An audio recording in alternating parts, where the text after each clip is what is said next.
The story of the hydrogen bomb begins during the final months of World War II. For the first time in history, a weapon had been built that did not rely on chemistry for its power. On August 6, 1945, a single bomber released an atomic bomb over the Japanese city of Hiroshima. Within seconds, the bomb detonated roughly 600 meters above the city. The resulting explosion released energy equivalent to about 15,000 tons of TNT, or 15 kilotons.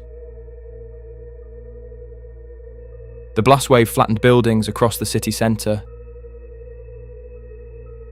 Temperatures near the explosion reached several thousand degrees Celsius. Entire neighbourhoods were instantly destroyed. 3 days later, a second atomic bomb was dropped on the city of Nagasaki. This bomb used a slightly different design, relying on plutonium rather than uranium. But the result was similar. The bombs forced Japan to surrender and effectively brought World War II to an end. Yet, even before the war was finished, many scientists realised something unsettling. The atomic bomb was not the ultimate weapon. It was only the beginning.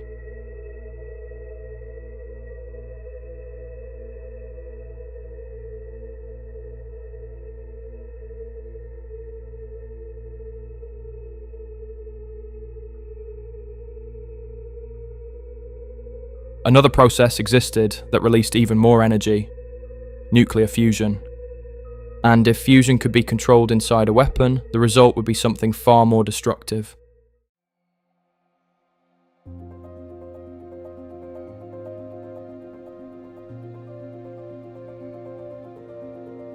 Among the scientists working on nuclear weapons, one man became particularly fascinated with the idea of a fusion-based bomb. His name was Edward Teller.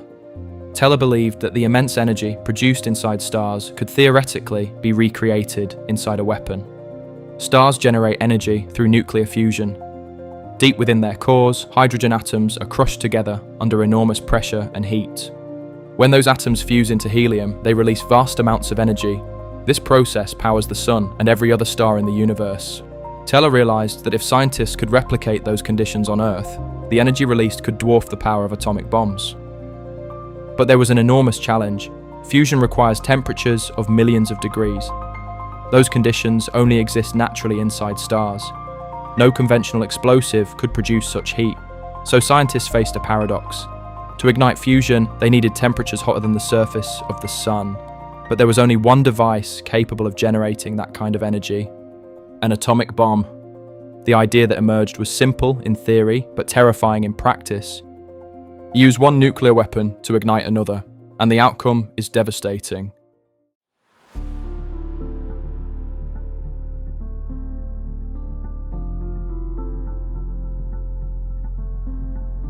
Early attempts to design a hydrogen bomb faced enormous technical challenges.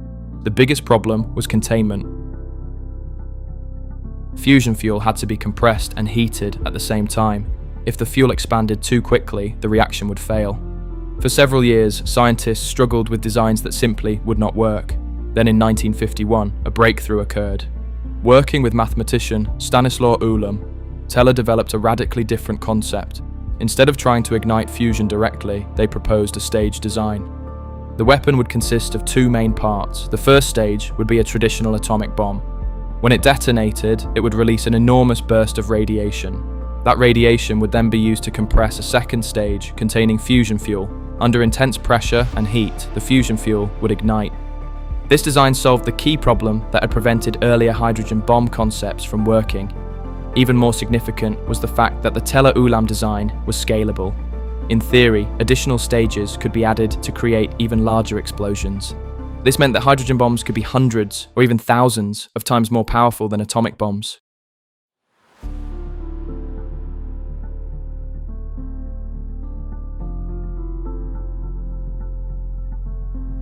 On November 1st, 1952, the United States conducted the first full-scale test of a thermonuclear device.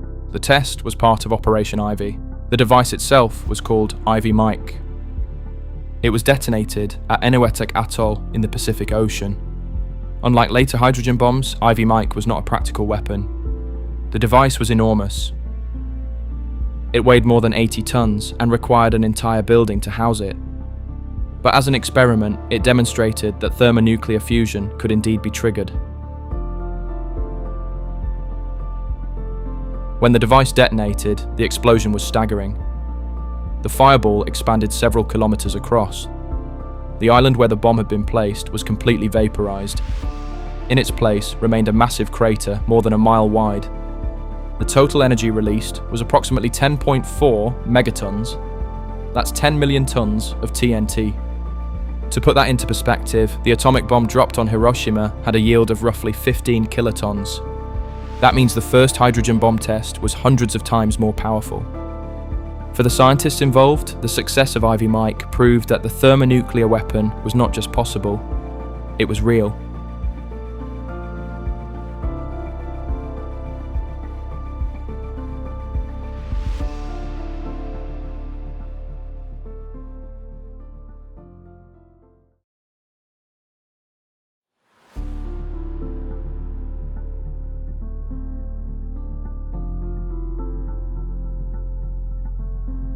The successful test of the hydrogen bomb dramatically escalated tensions between the United States and the Soviet Union. At the time, relations between the two countries were already deteriorating. The world had entered what would become known as the Cold War. When the United States demonstrated the hydrogen bomb, the Soviet Union immediately began pursuing its own thermonuclear weapons. In 1953, the Soviets successfully tested their first hydrogen bomb. From that moment forward, both superpowers entered a massive nuclear arms race. Each side began producing larger arsenals of nuclear weapons. Bombers capable of delivering nuclear payloads were developed. Soon afterward, intercontinental ballistic missiles were introduced. These missiles could travel thousands of kilometers and deliver nuclear warheads across continents in less than an hour. By the early 1960s, both sides possessed thousands of nuclear weapons. Many of them were thermonuclear devices capable of destroying entire metropolitan areas. The destructive power available to both nations had reached levels never before imagined in human history.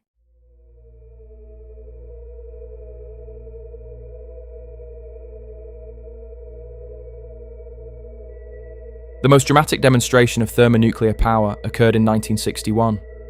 The Soviet Union detonated the largest nuclear weapon ever built. The weapon became known as the Tsar Bomba. The bomb was tested over the remote Arctic region of Novaya Zemlya. It had a yield of approximately 50 megatons. That made it more than 3,000 times more powerful than the atomic bomb dropped on Hiroshima. Sources say its original yield was 100 megatons, shortened at the last minute due to political pressure. When it detonated, the explosion created a fireball nearly 8 kilometers across. The shockwave shattered windows hundreds of kilometers away. Observers reported that the flash of light was visible from more than 1,000 kilometers away.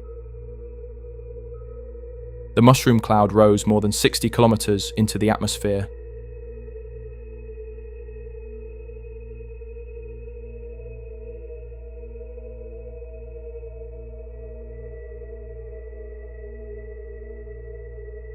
To this day, Tsar Bomba remains the most powerful explosion ever created by humanity.